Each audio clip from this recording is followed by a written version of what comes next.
ICC ముందు తోక జాడించి తాటాకు చప్పులు చేసి మేకపోతు గాంభీర్యం ప్రదర్శించినటువంటి పాకిస్తాన్కి ఐసీసీ గట్టిగానే ఇచ్చింది. నువ్వు తోక జాడిస్తావో మేకపోతు గాంభీర్యం ప్రదర్శిస్తావో ఎవడో చూడండి. ఇక్కడ నీ ప్రదర్శనలు ఇక్కడ ఎవరికి అవసరం లేదు. నీకు ప్రదర్శనలు ఇవ్వడం కోసం భారత్ని ఎంపిక చేశాం. అదే నీకు ప్రదర్శనలు ఇవ్వడం కోసం నీకంటూ ఒక వేదిక ఇచ్చాం. శ్రీలంక వచ్చి ఆడుతానంటే ఆడు, లేకపోతే మాని.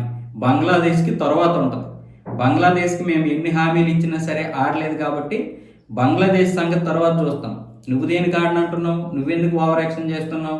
పూర్తిగా బహిష్కరించేస్తామని ఐసీసీ చెప్పడంతో ఇప్పుడేమొచ్చేసి మోహసిన్ నఖ్వీ పాకిస్తాన్ దిగొచ్చి మొత్తానికైతే జట్టుని ప్రకటించారు. ఈ జట్టు ప్రకటించిన తర్వాత మోహసిన్ నఖ్వీ ఏమంటున్నాడు? మేము గనక ఆడకపోతే ఐసీసీకి చాలా నష్టం వస్తుంది, అందుకే ఈ విధంగా మేము ఆడాల్సి వచ్చిందని. ఎవరికి ఉత్తరించడానికి? వాస్తవం ఏంటంటే వీడిని ఇప్పుడు ప్రస్తుతానికి తాత్కాలికంగా నిషేధించి తర్వాత అనేక నిర్ణయాలు తీసుకొని గట్టిగా పూర్తిగా ఇంకా పాకిస్తాన్ ఎక్కడ కూడా ఆడకుండా చేద్దామని చూసింది ఐసీసీ. ఆ బెదిరింపులకి ఇప్పుడు దిగొచ్చాడు వీడు.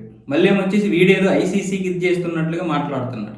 వీళ్ళు మొదట ఏమొచ్చేసి అది ఇది చెప్పడం, తర్వాత ఏమొచ్చేసి క్షమాపణలు చెప్పడం. ట్రంప్ లాంటిడే రోజుకు ఒక అబద్ధం చెప్పి సాయంత్రానికి క్షమాపణలు చెప్తున్నాడు.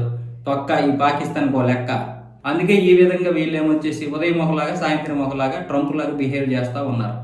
ఇప్పుడు బంగ్లాదేశ్ కూడా అనుకుంటుందిగా, పాకిస్తాన్ మా కోసం చాలా పోరాడేసింది, అయితే చివరికి తప్పక ఆడాల్సి వచ్చింది, కానీ పాకిస్తాన్ కూడా ఆడదు, లేకపోతే పాకిస్తాన్ ఈరోజు ఎంతో పోరాడింది మా కోసం, చివరికి తన యొక్క జట్టును కూడా త్యాగం చేసింది అనే విధంగా మాట్లాడాడు.